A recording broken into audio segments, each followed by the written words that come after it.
Hello, my friends. This is Lynda Lippin, and welcome to the Pilates Goddess podcast.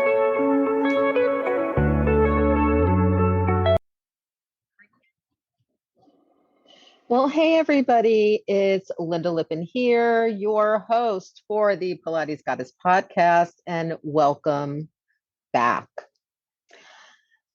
So, I taught a workshop last weekend on teaching Pilates to clients after spine surgeries and joint replacements. And what was really interesting for me, in addition to general discussions about, positioning and what specific surgeries are, that realistically, what we tend to come back to, and what I always tend to come back to in my Pilates teaching, is this idea that Romana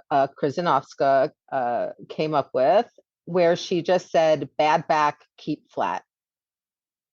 Bad back, keep flat. Now, I floated the bad back, keep flat phrase in two of my online groups for Pilates teachers, and I got some really interesting responses to just the phrasing. First, people said, what does she mean by flat? Which I thought was actually a great question. In my view, the flat is kind of the neutral pelvis. It's the in between. It's just extension. It's just being flat, upright. It's where you're not rounding, you're not bending backwards, you're not side bending, and you're not rotating. So you're in the middle. You're flat. It does not necessarily mean a posterior pelvic tilt. It does not necessarily mean pushing your back into the floor. It does not mean compression or anything else. It simply means flat, like not round, not twisted, not bent the other way. So which was kind of interesting. So once I kind of clarified that, then people started saying, well, but I could never use that with my clients because they wouldn't understand. And then I, of course, came back with, of course, they would understand if you explained the phrase to them. So, here's the thing. The world of Pilates has really changed tremendously, especially in the past decade. We're seeing more high intensity interval training Pilates. We're seeing more heavy strength training Pilates. We're seeing more just reformer Pilates or just megaformer Pilates or whatever it is. People are not understanding the work. Many folks have been taking Pilates for years, don't even know that it was named for Joseph Pilates, have never gone down that rabbit hole. And we need to really keep things as simple as we can so that people understand the work and the principles behind the work. Okay. So for me, while it may be true that bad back keep flat is an oversimplification, what I'm going to say to you is, number one, you're not necessarily using this as a cue for your Pilates clients. It is more of a consistent reminder to you. In fact, in my Pilates teacher mastermind group on Facebook, free group, and my Lynda's World of Pilates for her teacher clients, and that's for you if you've ever bought anything from me, if you trained with me, anything, you've worked with me, you can join that group. But we've been discussing this question. And this morning, I actually posted a full intermediate to advanced session where the back stayed flat the whole time, in different relationships to gravity, using lots of different apparatus, doing all kinds of fun things, but keeping the back flat. It's actually a session that I taught one of my intermediate advanced clients who has a posterior to the right L4-5 disc herniation, and is still in PT, but has been cleared to do Pilates. And, you'd be surprised at how much you can do, even with somebody who's still in some pain in a flat back scenario. And I'm just going to let you know that I started out that session on the high chair, doing all the seated pumping, including single leg, then standing her up, doing the single leg press down with the pedal facing forward, and then progressing into going up front on that chair, or the front lunge, as you may have learned it. And, that's all flat back. And then we finished that out with tricep dips with feet on the pedal. Once again, flat back.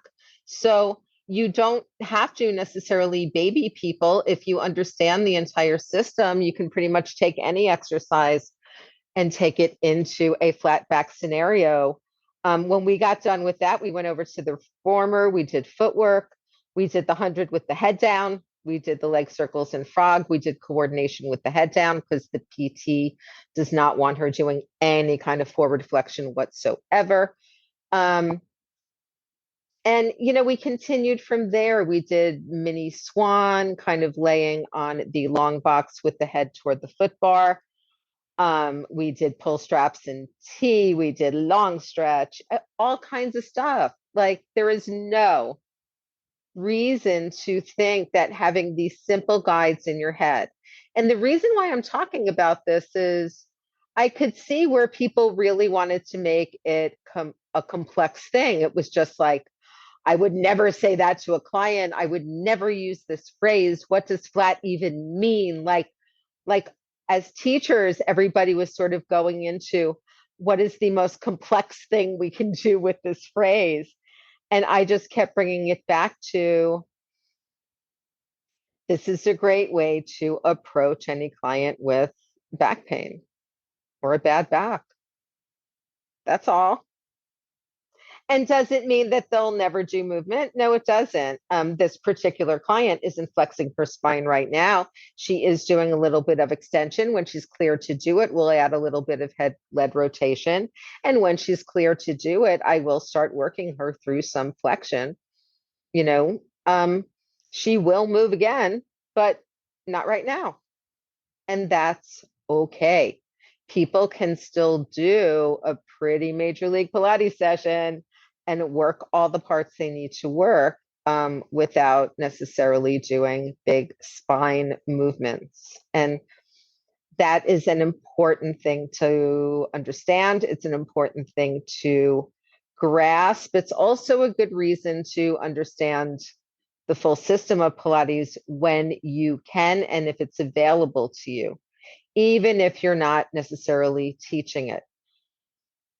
The idea that we need to approach every single one of our clients as a kind of major event and write specific programming and come up with all these ideas is something that I would like you to try to let go of. Okay, there's a reason why Joseph Pilates has an order of the exercises. If you know that order, even if you don't know the full system, if you know the order of the apparatus that you're teaching or the mat, you can easily modify things, skip things, bring in other options if you need to. Like, it's not a kind of set in stone, you will only ever teach this way, in this order, in this thing. But especially if you're a newer teacher and you're just having a hard time remembering the stuff and you're getting confused and you're kind of making yourself a little anxious by figuring out what you're going to do with your clients, one of the best gifts you can give yourself is to stop doing that. Is to learn the order of the exercises, is to learn basic ways of modifying and adding variation to exercises. You can even play with holds, with time under tension, with pulsing, with, moving on an inhale versus an exhale. There's all kinds of things that you can do to slightly change a client experience without necessarily reinventing the wheel. And the more you kind of settle into that idea and dig a little bit deeper into that idea, the easier it's going to become for you to teach. And as it becomes easier for you to teach, your class quality is going to go up. It really is, my friends. Your class quality is going to go way up because you will be more relaxed, you will be more assured, and you will be able to modify and offer variation on the fly as things are happening in real time. And if you're doing teacher training like you're teaching it, this is what we need to be teaching our apprentices. This is what the people in the programs need to understand.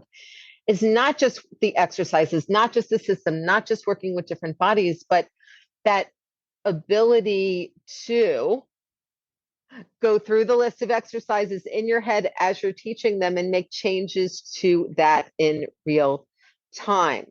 Somebody can't do something here, you can pull them off even in a class and have them do it someplace else. Okay? People don't like being on their stomach on the long box, have them stand up and do chest expansion with hand weights. Like, you can figure something out. Okay? So that's it for today, my friends. I just wanted to hop in with this, not like revelation, but just, something that's kind of coming up as we're having these discussions in my groups. If you are not in my groups, please come join.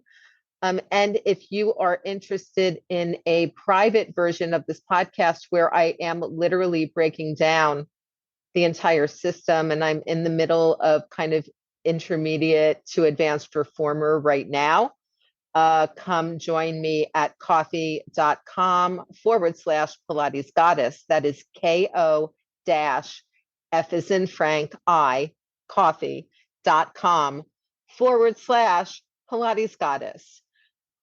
Choose the $9 a month support option, and the existing episodes will unlock for you as well as new upcoming episodes. Thank you so, so much for listening. As always, got questions for me? Email me, Lynda@LyndaLippin.com. Message me on social media. And I would love it if you love the podcast. Please share it with your friends, and please rate it and leave a written review. It will help other people find the podcast and will help me grow the podcast. Have a great weekend, and I will talk to you soon. Bye. Thank you so much for listening to the Pilates Goddess podcast. Music brought to you by Nerd Salad. Please leave a review on Apple Podcasts, especially if you liked it. And please like, share, and subscribe wherever you listen to your podcasts. Thanks.